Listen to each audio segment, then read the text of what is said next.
আসসালামু আলাইকুম। কেমন আছেন আপনারা সকলে? আশা করি সকলেই ভালো আছেন। আজ আমি আপনাদের জন্য খুদ ভাতের রেসিপি নিয়ে আসছি।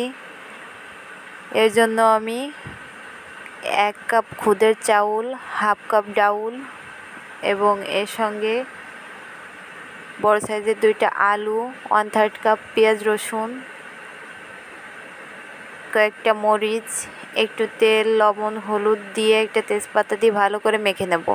আসলে আমার কাছে মনে হয় খাবার টেস্টটা লুকায় থাকে এই ধরনের খাবারগুলো যত বেশি মাখানো হবে এর উপর ডিপেন্ড করে।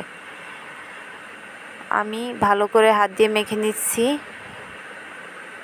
মেখে নেওয়ার পরে আমি এইখানে 2.5 কাপ পরিমাণ পানি দিয়ে দেব। কে কে খুদ ভাতটা আমার মতো রান্না করেন একটু কমেন্টে জানায়েন। এই খুদ ভাতটা আমাদের এলাকায় খুদ বলে। এটা হচ্ছে চাউলের ভাঙা অংশ।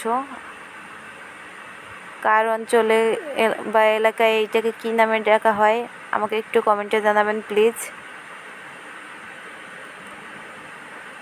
এখন আমি ঢাকা দিয়ে জালে তুলে দেব।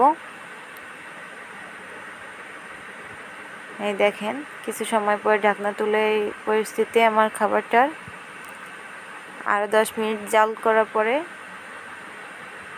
আমার রান্নাটা কমপ্লিট।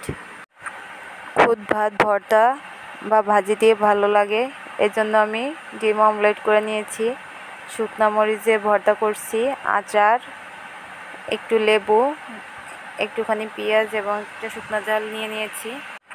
আমার রেসিপিটা যদি কারো ভালো লেগে থাকে অবশ্যই লাইক কমেন্ট শেয়ার করবেন এবং এখনও পর্যন্ত যদি কেউ আমার চ্যানেলটাকে সাবস্ক্রাইব না করে থাকেন অবশ্যই চ্যানেলটা সাবস্ক্রাইব করে আমার পাশে থাকবেন।